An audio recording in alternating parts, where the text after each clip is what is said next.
Ayan guys, ito na yung ingredients ko para gumawa ng English cake. Ayan na yung 2 cups flour.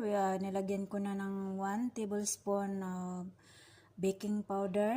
Ito naman yung ghee oil. Kung wala kayong ghee oil, pwede na rin cooking oil. At ito naman yung vanilla, 1 teaspoon. At ito naman yung sugar na 1½ cup. At ito naman yung milk na 3/4 cup of milk at saka 3 eggs.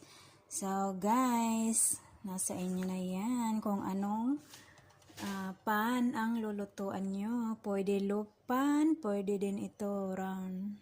Ayan guys, nasa inyo na yan. Ito guys, tapos na. Ilagay ko na sa pan.